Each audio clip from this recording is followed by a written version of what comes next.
Pour 5 minutes, Charles de Courson. Monsieur le Président de la Commission des Finances, Monsieur le rapporteur général, Messieurs les ministres, Monsieur le rapporteur général, chers collègues. Sur la forme, le débat sur le PSTAB traduit un certain mépris du gouvernement à l'égard du Parlement, mais aussi sa crainte de ce dernier.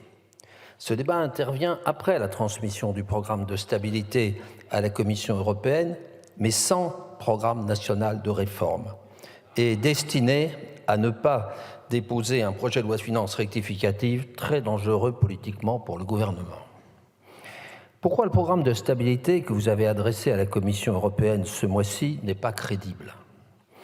Première raison, parce que les hypothèses de croissance macroéconomique sur la base desquelles vous avez construit ce programme 2024-2027 sont surévaluées.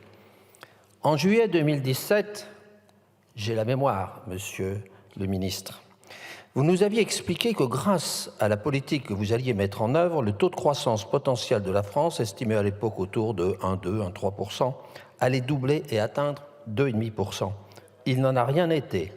Et le taux de croissance potentiel est resté aux alentours de 1,1, 1,2. Le passé plaide en votre défaveur.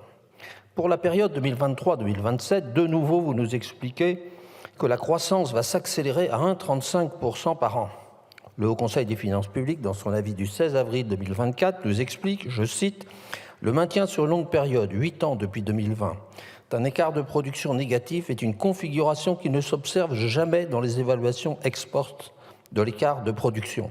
Ceci conforte le diagnostic du Haut Conseil des finances publiques que la trajectoire du PIB potentiel retenue dans les prévisions du gouvernement est surévaluée. » En septembre 2023, vous aviez retenu pour 2024 une croissance du PIB de 1,4% contre tous les prévisionnistes qui se situaient en moyenne autour de 1%.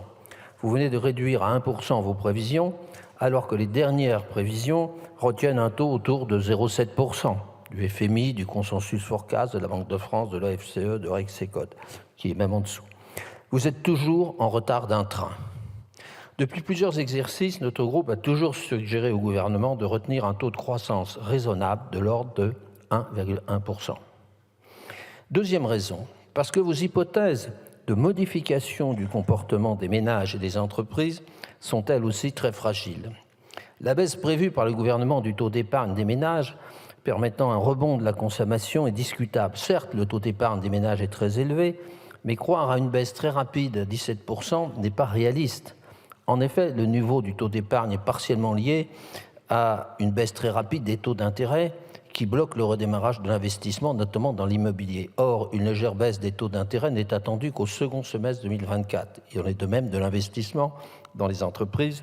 La prévision gouvernementale d'une progression de 0,5% ne correspond pas aux projections formulées par les responsables des entreprises. Troisième raison, parce que l'amélioration continue de la balance commerciale qui contribuerait en 2024 à 0,4 points de croissance du PIB d'après les prévisions gouvernementales, puis en 2025 de 0,2 points et de 0,1 point en 2026 et de 0,1 point en 2027 suppose un effort de compétitivité considérable que l'on n'a pas constaté sur le long terme.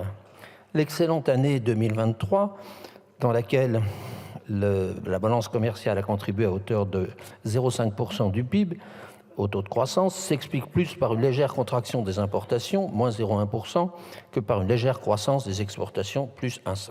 Quatrième raison, parce que l'hypothèse selon laquelle les dépenses des collectivités territoriales baisseraient en volume de 0,5% par an, permettant de passer d'un besoin de financement de 0,4 points du PIB, soit de 10 milliards en 2023 et en 2024, à une capacité de financement dès 2026 de 0,1 point de PIB, puis passant à 0,4 points de PIB en 2027 n'est pas crédible, car les élections municipales prévues en mars 2026 vont accélérer les investissements en 2025, alors que le gouvernement ne retient qu'une croissance de 1,2% de leurs investissements.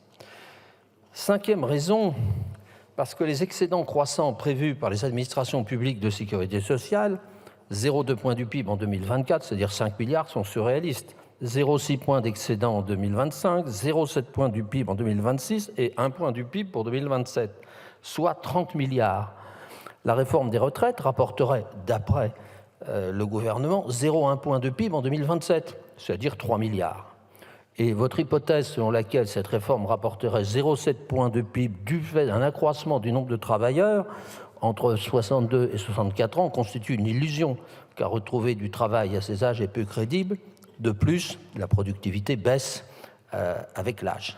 Sixième raison, la hausse continue du taux des prélèvements obligatoires à partir de 2024 suscite des interrogations, puisqu'il remonte de 43,5% du PIB en 2023 à 44,1% du PIB en 2027.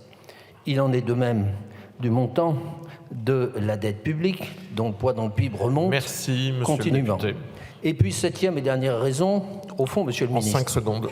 on pourrait vous surnommer Monsieur 1000 milliards, puisque depuis votre arrivée dans vos fonctions, la dette publique va s'accroître de 1000 milliards, Monsieur le député. passant de 2254 milliards en 2017 à 3250 à fin 2025. Merci, Monsieur le député. Et sur ces 1000 milliards,